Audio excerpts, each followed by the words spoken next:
Welcome to the Higherher podcast by Talent Collective, presenting conversations with inspiring women in talent.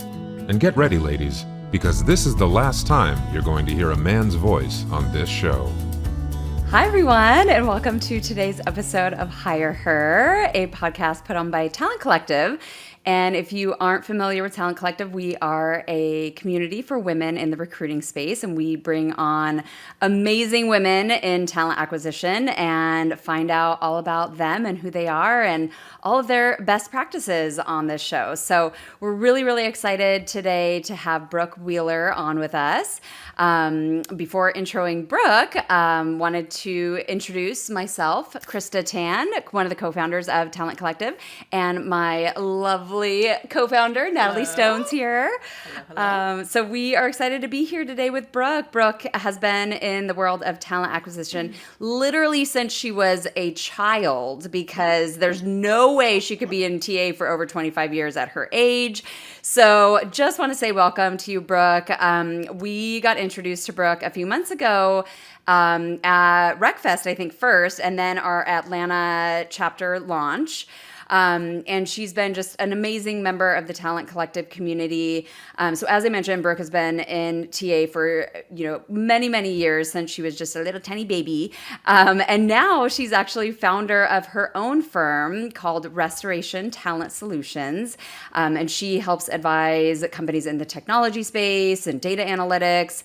But I'll pass it over to her and let her tell her story. So Brooke, share with us about your recruiting journey and how you got to where you are today, and a little bit about your company that you founded as well. We will. Thank you so much. I feel like I should have gotten Botox with that intro, just to make myself look a little younger today. But it's so good to be with you guys. I think I've won the golden ticket of the day to have you both together. So it's great to be here with you. So I did. Like every other recruiter, I fell into recruiting, straight out of college. I was living in Athens as a bartender. Athens, Georgia, which is maybe my favorite job ever. I thought you were Greece. No, not that cool, but Athens, Georgia was super cool. And I needed to, of course, I was like, it's time to get a real job. And so I moved to Atlanta, and there was a legal recruiting company that was hiring folks just like me, straight out of college to cold call attorneys all over the country. So that's really where I got my start, where I learned how to pick up a phone and literally smile and dial every day, all day. And so I liked it. I knew that was kind of had found my niche, and I moved through a couple of agencies. I did legal for a while, attorneys, paralegals, and then I moved into an RPO, which was really cool also. But again, just learning how to find a needle in a haystack, literally. We were recruiting for Home Depot, which was fun. We had to call Kroger stores and find their manager. Some of the tricks, I was like, I don't know if I really feel good about this, but I'm gonna find these people. But through that role, that RPO role, I met some incredible people. I met a great HR director who 6 months later called me and was like, I have a job in a corporation. We're looking for an in-house recruiter. Do you want to do that? And, I jumped at the chance because I really felt like that's where my personality fit a little bit more, as kind of those long-term relationships and being able to advise people and partner with people. So I went corporate, and that's kind of been my niche and where I really thrive over the years. Amazing. Well, thank you. And then tell us about starting your own firm. Yeah. Well, I know you're looking for some great inspiration. I've always wanted to do this, but I've been on the job market this year. My last role was, it was one of my favorite jobs ever, building a recruiting department for a growing FinTech firm. And we grew it, but we were sold, and the new owners just have gone in a different direction. So they didn't need recruiting. And so this year, it's just, what the job market is. This year, there are a lot of recruiters and a lot of heads of recruiting on the market for very few jobs. We're praying that the market turns, but it's been an incredible year. Of course, there's plenty of yucky things we could say, but I've learned so much, of course, about myself through this. I've met more people like you guys through networking that I wasn't doing. I wasn't doing any networking when I was, in my job and perfectly safe in my role. So it's really made me one. You probably know this already, but I'm an extrovert. But I thought I was borderline, and now I'm like, oh my god, I need people. Yeah, right. I really spent this year just networking, meeting people, going to coffee, and I mean, truly hustling. And unfortunately, there's nothing at the end as a reward for that job. So I finally just looked at my husband. It was literally in one weekend. I was like, why? If I'm going to hustle this hard, let's just do it. I'm going to do it for myself, and I'm going to open up my own company. And I did name it Restoration Talent Solutions, which probably is a little more personal than it is business wise, but that word means a lot to me this year. And he and I built my website in a weekend. He's in IT and technology, so that was his job. Nice. He actually was better at the designing and marketing than me. I was like, I think you might have missed your calling too. So, Okay, nice. yeah, and that's where I'm moving my efforts, if you will, right now. But looking if the right thing comes along for a full time head of talent. Yep. We'll see what the world brings me. If Absolutely. you work hard enough, it will come, right? That's what they say. Exactly. Yes. If you build it, they will come. And I agree with you. I mean, just what you were saying about, starting your own thing and the amount of networking and getting yourself out there. Like, I never knew this huge world existed beyond my little, Right. sphere in the Right. world. And it's been so fun, like you said, networking, and not just networking just to meet people, right? But like actually building really Right. impactful Well, relationships. and I mean, what you guys have built is right there, and the most incredible thing. I told you, I know I've told both of you when I met you, like what you have created with Talent Collective. I'm like, this is what I've needed my entire career. So thank you for bringing that to us. Of course, of course. Well, are you open to sharing more about the name of your firm, that restoration piece, and what that means to you? Sure, of course. I mean, there was a lot of chat GPT on like, what should I name my company? And, there was some, I kind of, chat GPT knows me better than I know myself at this point. And I had put in a lot of things because one, I hope a compliment that a lot of my leaders have given me over my career is that you bring the calm to Mm, ridiculous. We see so many ridiculous situations in recruiting and HR, and you bring the calm to that. So I was kind of trying to play on that a little yeah. bit, and nothing was quite resonating. I was like, that's cheesy. And I just literally was on a walk one day, and the name came to me. But I think this year I've looked at, I had a conversation with a good friend, Anna Morgan, and we were talking about as recruiters, we are so good at branding our companies or Hmm. branding who we're working for, and we're not so great at branding ourselves. And, of course, this moves into the whole women and confidence and imposter syndrome. But I've spent this year just really trying to figure out who am I Yes. as because I now have to sell myself in a way, and who is that, and what's my magic sauce, and my what is it, circle of genius or something of genius. And so I think that's really kind of where I've gone this year is what is restoring my sense of confidence, sense of self feel like. And I know that I have a lot to add and a lot of value to give, and I think that companies are going to resonate with that. Certainly, it does, speak to what I want to do for companies and what I love doing, which is building processes and rebuilding organizations that maybe have become stagnant and gotten, kind of outdated in their recruiting and what they're looking at. So.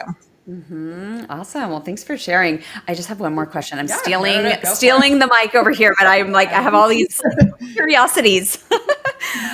So I know that you, Brooke, have attended, I think, a couple of the entrepreneurs mastermind groups through Mhm, Talent mhm. Collective. Yeah. I'm curious, how have those helped you? Have you, had any nuggets, any takeaways? Have you made any other connections through Talent Collective of women that maybe you're working on roles with or other business partnerships? Mhm. Like what are, I'm more curious of anyone listening to this, what are some things that maybe have worked for you, in this first year of building your business that have helped you get some traction in starting your own thing? Yeah.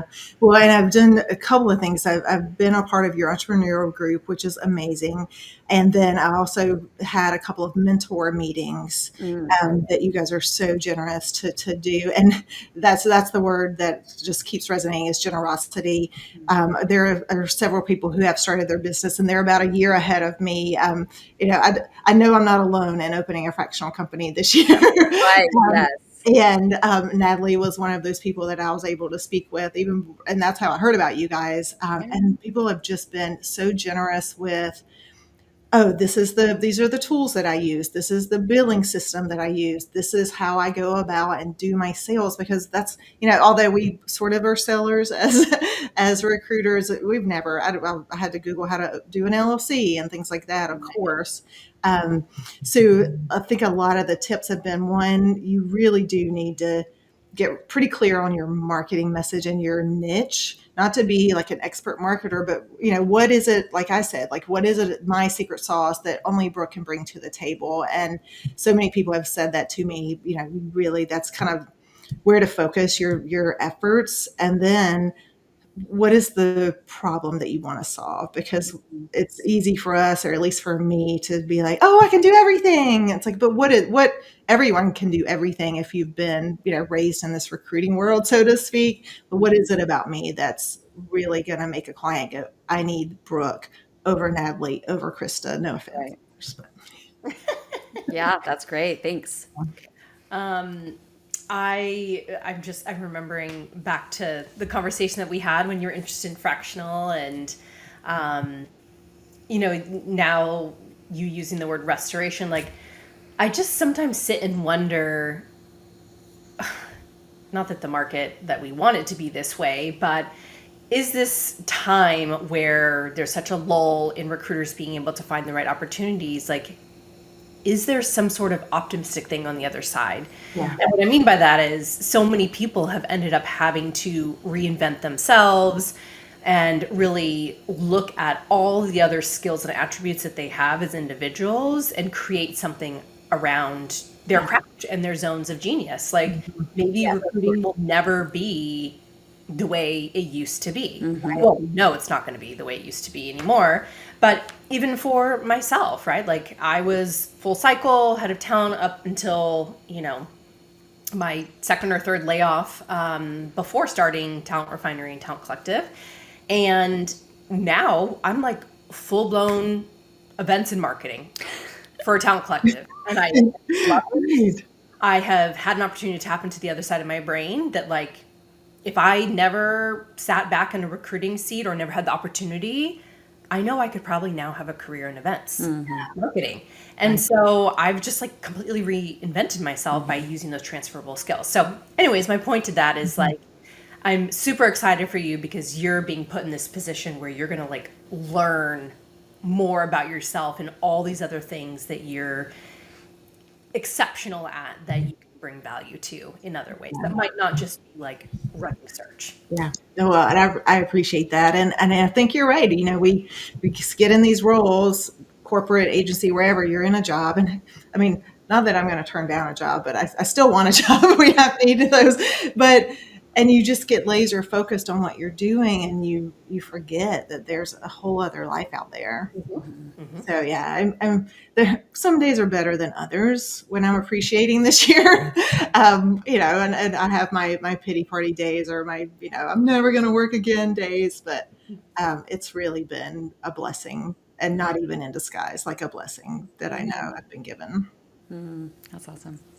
So let's think back to early career, or maybe it wasn't early on, but who would you say elevated you in your recruiting career, whether it was early on or? Well, I have 4 people, but let's narrow it down because I mentioned there's one person specifically. There are 2 people. Sorry, I'm rambling. 2 people that I've worked with in 3 jobs in my career, and it's very intentional because those are the people that I know they have my back. I know that they're like, well, one of them has been my boss and one was a coworker, but she and I are completely opposite, which is why we work perfectly together.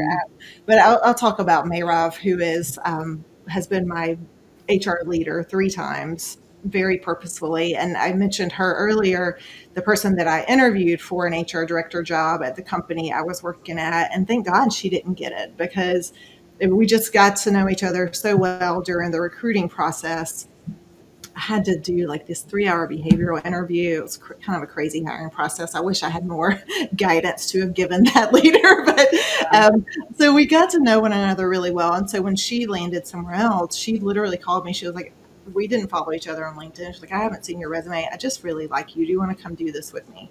And so we worked together to upgrade an engineering company who had just old, outdated recruiting processes. And then same thing with Merchant E. She called me and was like, let me tell you what I'm about to go do. Come and do this with me. And then now I'm working with her in my fractional business. Oh, good. But the reason, I guess, how she's helped me elevate my career is anytime I'm like, I don't think I need to go to that meeting, or I'm not sure I'm the one that needs to talk about that. She's like, you're the expert. I hired you to be the expert. And just, she's always the person to say, like, don't doubt yourself.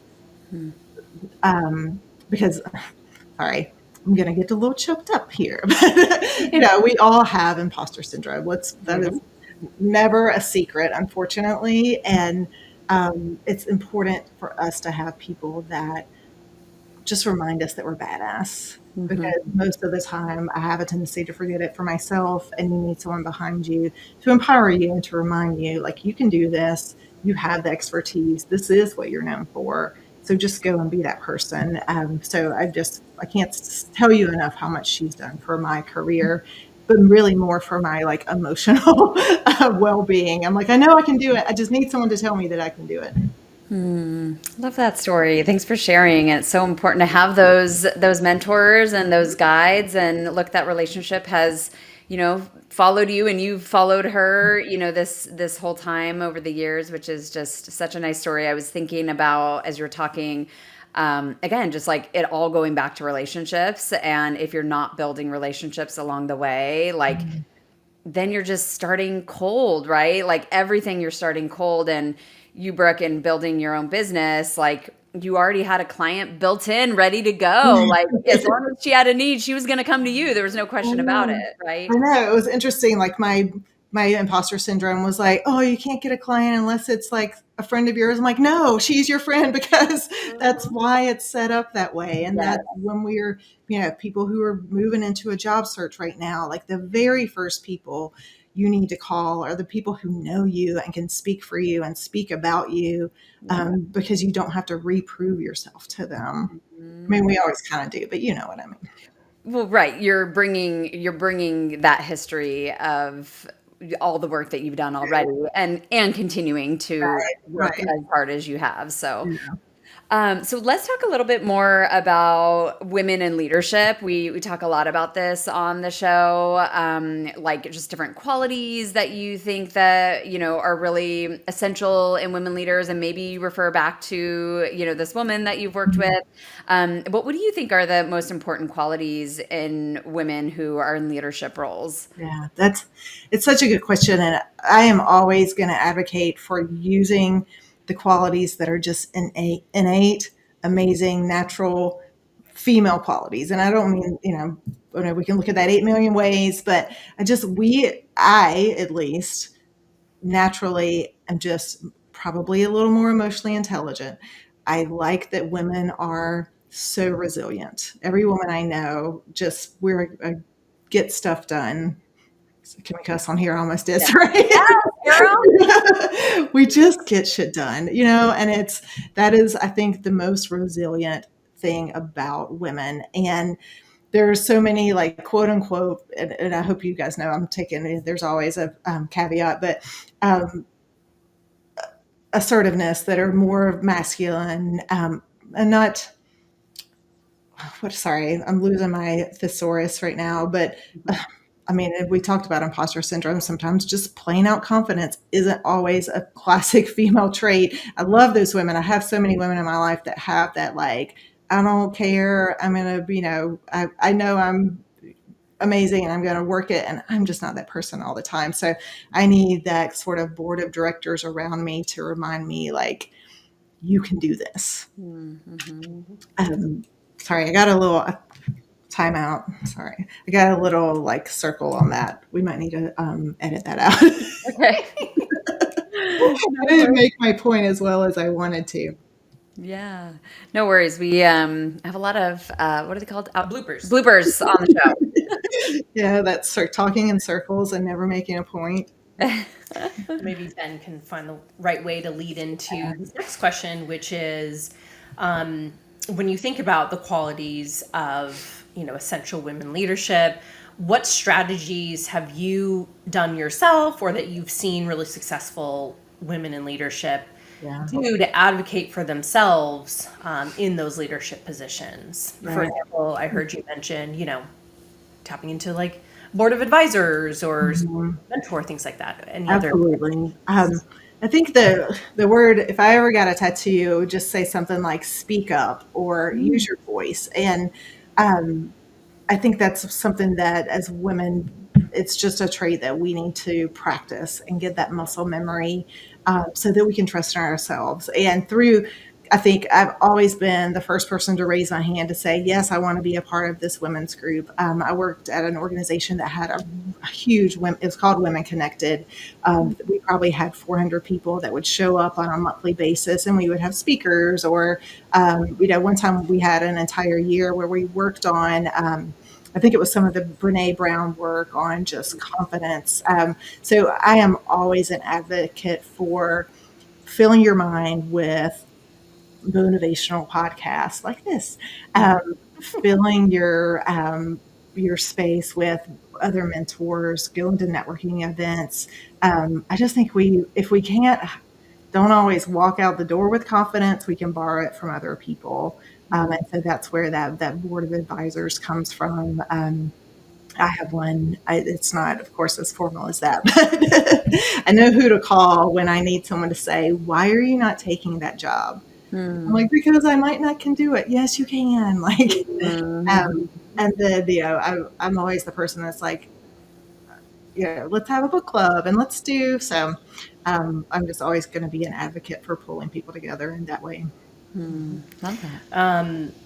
I love what you mentioned about the Brene Brown kind of concept. We actually have a new Talent Collective book club, and that would be kind of a good one to bring into our. Yeah, any of her work. I think we did probably the Daring Greatly, which is great.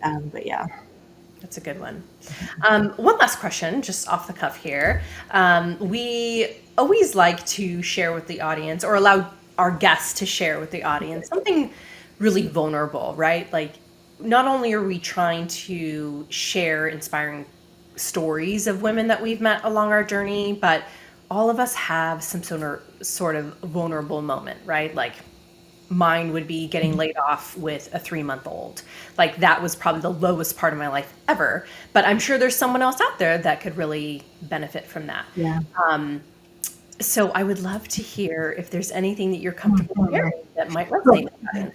Well, I feel like that's been this entire conversation. I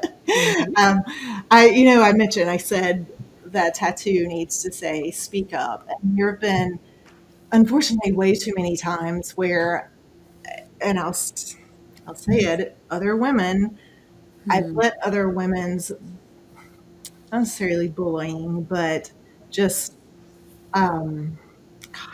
the thesaurus is not working, opinion of me, made me change my opinion of myself. And unfortunately, they've been my boss or my leader, not my awesome Mayrob. She would never do that. But, and I wish that I had the courage to say, like, screw off. I don't care. Like, I'm awesome. These people at least think that I am. 99% of the rest of this company think that I am. And I don't understand why. And I do understand she's out of fear and, whatnot on their end and not ours. But I just wish that that's the advice I would give to my younger self. Like, speak up and just don't let anyone steal what you know about yourself. Yeah, love that. You know what you might find interesting through this journey of like starting your fractional business and becoming a founder? I constantly would tell Krista that there's many times in my career where I felt the imposter syndrome, especially with women leaders. Like, I just have this really hard time working with women leaders, except for Krista. This is the only person that I've never done that. But now that I'm a founder running my own thing, like, none of that ever comes up for me ever again. Right? Like, I think it's because this is my vision. This is my passion. People can take it or leave it. Like, I'm creating something that I'm super excited about, and the people that are equally excited about it will come on board. But you might find that through your own fractional journey, and I know eventually you want a full-time role, but you're going to learn so much about yourself through this process, and you're going to find possibly that you're like, I don't care what people think of me. Like, this is survive to thrive, etc. In your journey as a founder. So I hope some of that might melt away. I know, and it is. It's that keep that muscle practiced and keep strengthening that muscle. And what I really want is for my business to thrive. Yep. But we'll see what life has in store for me. Yes. Yes. Well, Brooke, thank you for joining us today. We're reaching the end of our time. Wish we could spend more time with you, but I'm sure it will be in person sometime very soon. But we appreciate you coming on, sharing your story. Best of luck with your business. I know that, hopefully Talent Collective could be a great resource for you. To those in the audience, thank you for tuning in. Be sure to like and share this episode. You can also find us on YouTube, all of your typical podcast channels. So please give us a follow. TikTok too. Oh, yes. Whoa. Getting on TikTok. So cool. Yeah, that's We're right. gonna do a dance. All of our typical social pages, podcast channels, if that's what you call them, I don't know. But anyways, follow us, like us, share, and until next time, we'll see you soon. All right. Bye-bye. Bye, you guys. Bye.